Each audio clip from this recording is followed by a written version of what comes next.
Hi YouTube. I had a viewer ask about sausage gravy, so I am going to show how to do that now, or show how I do it. I'm going to be using venison sausage, and because it tends to have less fat than a sausage you would buy in the store, I'm going to add some extra fat, and I'm using bacon grease.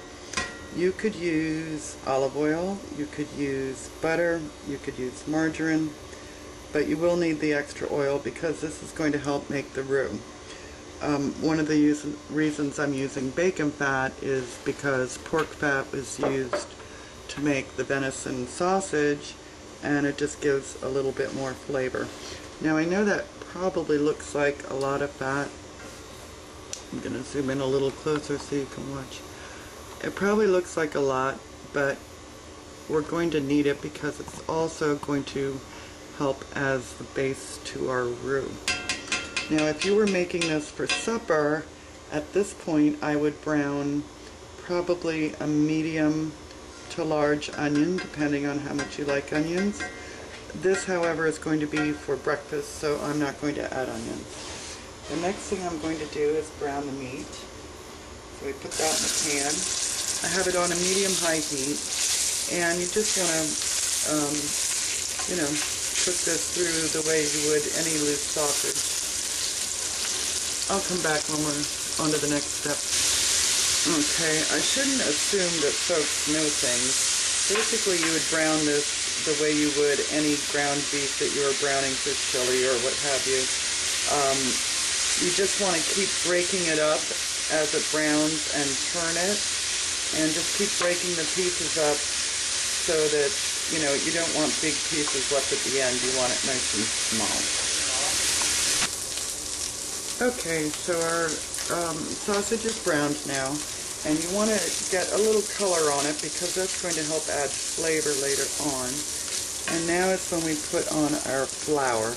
And I'm guessing we want about 1/4 cup of flour, but I'm going to eyeball it because I don't really know until I see how it mixes in. You basically want it, you don't want to see any dry flour. You want it to be taken up by the oil, and you also don't want to see any loose oil hanging around. So we're trying to get sort of equal on the oil and the flour. And you know what, I'm thinking maybe that's less than 1/4 cup of flour, so let's say 1/8 of a cup maybe. But I'll show you how it looks when the flour part is done here. Okay, so you notice that there's no oil sitting in the bottom of the pan, and there's no white flour hanging out. It's all pretty well mixed in. And now is when you want to start to add your milk.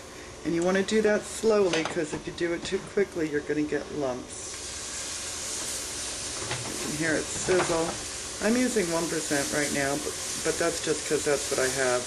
Normally I would use whole milk, but you can use any kind you want. You can even use evaporated milk if that's all you have on hand, and that makes it real easy sometimes. I'm just going to keep adding away. You want to keep scraping the bottom of your pan because you don't want any of the flour sticking on the bottom. That's what's going to give you the thickness to your sauce. You could also add to this, if you like it, and if you want a stronger sausage taste, you could add some sage.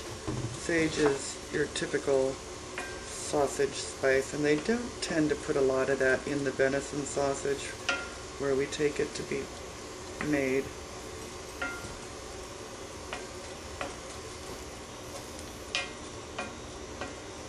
Now, this would be served in several ways. You could serve it over toast, you could serve it over biscuits, of course, English muffins, or for a real treat, my guys love it over waffles.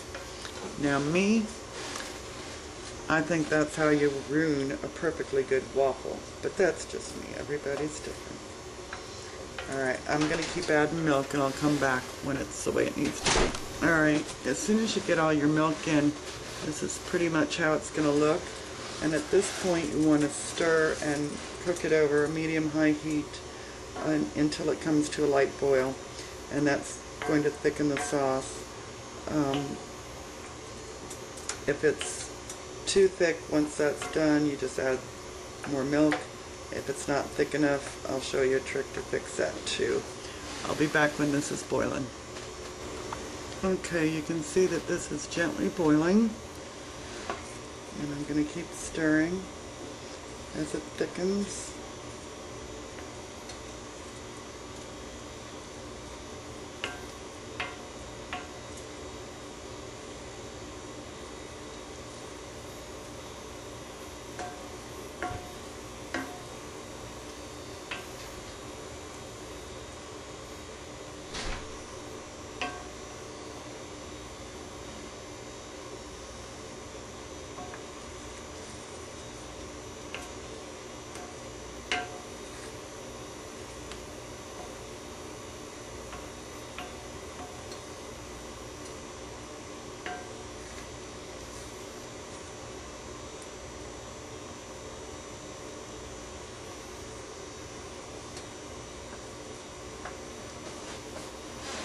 Okay, you see how when I part it now, it doesn't fill in right away?